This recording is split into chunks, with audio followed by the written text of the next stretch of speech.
तो चलिए आगे बढ़ेंगे इस वक्त की एक और बड़ी खबर के साथ। और इस वक्त की एक और ये बड़ी खबर सामने आ रही है। ये बड़ी खबर आप तक पहुंचा रहे हैं। सोनीपत में बसोदी गांव में किसानों पर दोहरी मार पड़ी है। बाढ़ और अवैध खनन ने किसानों की चिंता को बढ़ा दिया है। आलम यह है कि किसान अब परेशान है। जमीन से पानी में फसल जो है वो बहती भी जा रही है और किसान इन तस्वीरों को देखकर जो भी इस वक्त हालात किसानों के लिए बने हुए हैं बहुत ही चिंताजनक बने हुए हैं। एक तरफ फसलों को भारी नुकसान पहुंचा, दूसरी तरफ अवैध खनन वो भी चिंता का विषय बना हुआ है। आलम यह है कि लगातार बारिश के चलते जहां पर अवैध खनन किया गया था वहां से जमीन अब धीरे धीरे उसमें कटाव होना शुरू हो चुका है। आलम यह है कि अब किसानों की फसलों पर भी दोहरी मार पड़ती हुई नजर आ रही है। किसान पहले से ही परेशान है। एक तरफ लगातार बारिश के चलते फसलों को काफी नुकसान पहुंचा और अब जो अवैध खनन हुआ था उसके बाद से जमीन में जो है वो कटाव होना शुरू हो चुका है।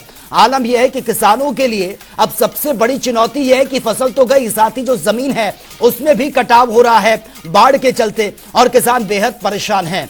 तो जमीन से पानी में जो है वो फसलें बहती भी जा रही हैं।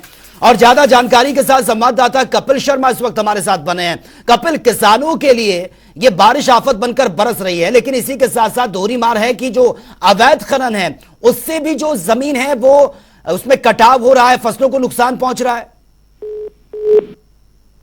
चलिए, लगता है शायद संपर्क कट चुका है। आगे जुड़ने की कोशिश करेंगे तो आपको बता दें कि इस वक्त जो किसान हैं वो सबसे ज्यादा परेशान हैं। एक तरफ कुदरत का कहर, जो बारिश है वो आफत बनकर बरस रही है। फसलें पहले ही पूरी तरह से तबाह हो चुकी हैं, लेकिन जो खेत थे, जो जमीन थी, अब उसमें भी धीरे धीरे कटाव हो रहा है क्योंकि बाढ़ का पानी जैसे जैसे आगे बढ़ रहा है उसके बाद से जो कटाव है वो शुरू हो चुका है। अवैध खनन ने किसानों की चिंता को बढ़ा दिया है क्योंकि अवैध खनन यहां पर जो किया गया था उसके बाद से जमीन में अब यह कटाव होना शुरू हो चुका है। जो किसान हैं वो डरे हुए हैं, प्रशासन से मदद की गुहार भी लगा रहे हैं।